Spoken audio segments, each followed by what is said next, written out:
Je voudrais examiner aujourd'hui une objection qui est assez courante dans notre société et dans la culture postmoderne dans laquelle nous vivons. Il s'agit de la difficulté que certains ont avec la proclamation de la foi chrétienne et surtout de l'exclusivité qu'ils voient dans la foi chrétienne.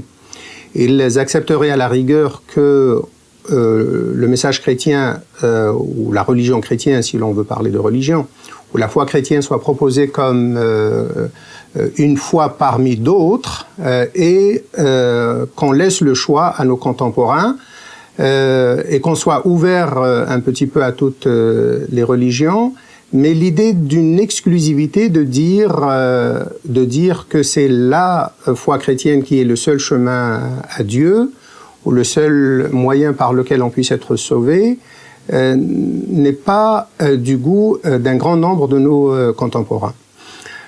Je crois qu'il faudrait creuser un peu plus cette question et voir qu'elle dépend d'une certaine conception de la religion qui court de notre temps et qui fait que souvent on considère la religion non pas comme quelque chose qui est de l'ordre du vrai ou du faux, mais plutôt de l'ordre de l'utilité. Est-ce que c'est quelque chose qui est utile, qui peut apporter un réconfort, qui peut aider les gens quand ils souffrent, quand ils sont en deuil, quand ils sont malades? Et à ce moment-là, on dit, tout système religieux, toute foi qui peut aider, qui peut apporter un réconfort, qui peut être utile, devrait pouvoir être acceptable. Il me semble que la foi chrétienne entend les choses d'une autre manière. Ce que nous avons dans l'Écriture et ce que nous avons dans la foi chrétienne dans son ensemble est plutôt une proposition de quelque chose qui est vrai ou qui est proposé comme vrai. L'existence de Dieu, la personne et l'œuvre de Jésus-Christ, Jésus-Christ comme Fils de Dieu incarné, et que donc nous sommes encouragés à évaluer ce qui nous est proposé et les preuves et les indications de preuves historiques et autres qui nous sont proposées pour nous assurer de la véracité de ce qui nous est proposé.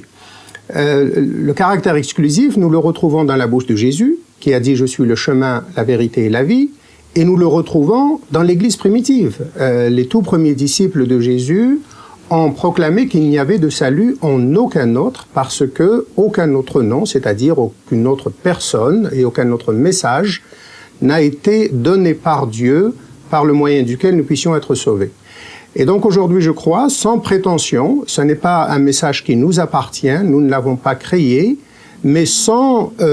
crainte aussi, les pressions peuvent être énormes sur des croyants évangéliques. Je crois qu'il faut maintenir le caractère exclusif du message chrétien et surtout essayer de le vivre et essayer de donner par notre vie le goût aux autres de l'accueillir et d'y conformer leur vie.